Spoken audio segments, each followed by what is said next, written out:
Bonjour à tous, bienvenue dans notre rendez-vous La Vie de l'expert sur le site Mieux vivre votre argent. Inflation, hausse des taux d'intérêt, des marchés financiers qui s'interrogent. L'or est-il toujours une valeur refuge? Je suis heureux d'accueillir Laurent Schwartz, le président du comptoir national de l'or. Laurent Schwartz, bonjour.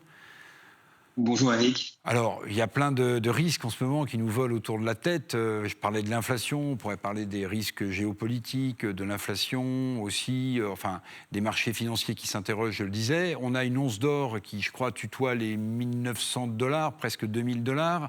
On a, qui est au plus haut depuis 8 ans. Est-ce que c'est encore le moment d'acheter de l'or ?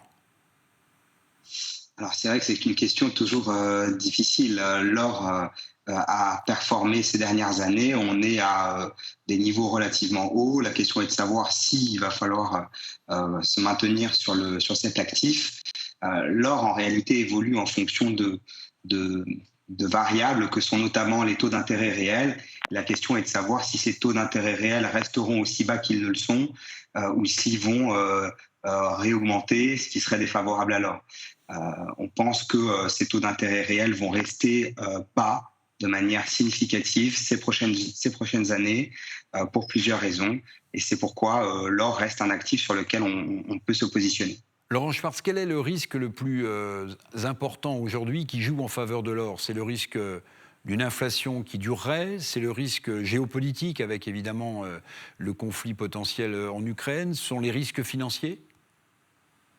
Alors, au moment où on se parle, il est clair que le risque géopolitique majeur est celui d'une invasion possible de l'Ukraine. C'est ce risque qui pèse, qui milite en faveur du cours de l'or, qui permet au cours de l'or aujourd'hui d'atteindre un niveau relativement élevé. Les risques géopolitiques ont toujours soutenu le cours de l'or. C'est ce qui manifestement le soutient à court terme. Sur le moyen long terme, ce sera très vraisemblablement l'évolution des taux d'intérêt réels, c'est-à-dire les taux d'intérêt nominaux corrigés de l'inflation. L'inflation, elle, est amenée à perdurer. Contrairement à ce qu'on disait il y a encore quelques mois, cette inflation est plus forte qu'attendue et pourrait être incontrôlée. Dans ce contexte, d'une inflation forte, d'une croissance molle ou du moins pas suffisante pour que l'on puisse relever significativement les taux d'intérêt sans peser sur la croissance économique mondiale. Ce contexte-là, ces différentes variables conjuguées sont plutôt favorables à l'or sur le moyen long terme. Laurent Schwartz, je disais tout à l'heure que l'once d'or, j'avais pris ça comme référence, était au plus haut depuis 8 mois. On peut s'intéresser au lingot, on peut s'intéresser au Napoléon aussi, pour ceux qui s'en souviennent. Il vaut mieux acheter de l'or physique, d'après vous, comme valeur refuge, ou bien des actions de mines, par exemple, aurifères sud-africaines ou autres? C'est vraiment deux choses très différentes et dont l'objectif sera très différent. Quand vous achetez une minière, vous allez acheter une entreprise. Une entreprise, vous l'achetez en fonction de sa santé financière, en fonction de la manière dont elle est gérée, en fonction de ses perspectives de croissance, en fonction de son niveau d'endettement. Vous achetez une entreprise dont l'activité principale repose sur l'or. Et donc effectivement, si le cours de l'or augmente, ce sera favorable à cette action, à cette entreprise. En revanche, si cette entreprise est mal gérée, l'or n'y fera pas grand-chose. Quand vous achetez de l'or physique, vous achetez une sécurité, vous achetez une garantie. Nos clients qui achètent de l'or physique, des pièces, des lingots, achètent la valeur refuge, celle qui ne souffre d'aucune contrepartie, qui n'est la dette de personne. Vous n'avez pas d'intermédiaire entre vous et vos valeurs, vous êtes en plein contrôle.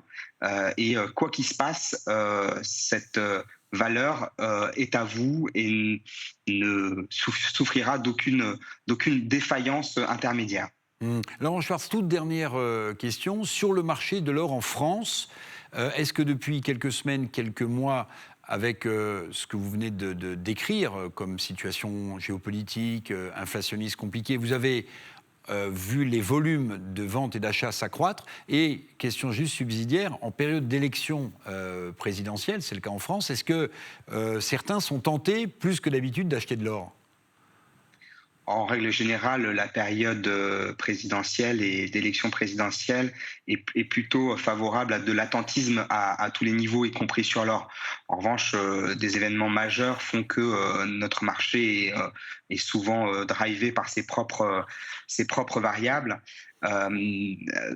C'est donc la raison pour laquelle il n'y a pas de mouvement particulier à prévoir dans cette période. En revanche, est-ce qu'on a observé ces dernières semaines des volumes particuliers d'or à l'achat ou à la vente? La réponse est oui.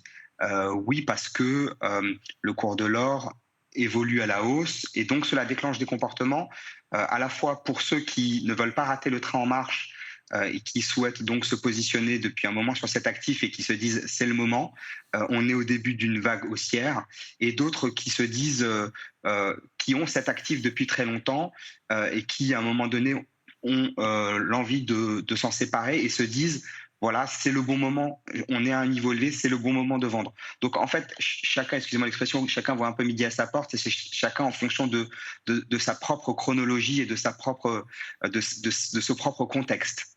Merci beaucoup, Ça Laurent déclenche Schwartz, évidemment. président du comptoir national de l'or, pour toutes vos explications. On va suivre évidemment avec beaucoup d'intérêt l'évolution du lingot, de l'once et du Napoléon. Quant à nous, on se retrouve bientôt pour un nouvel avis d'expert sur le site de Mieux Vivre Votre Argent.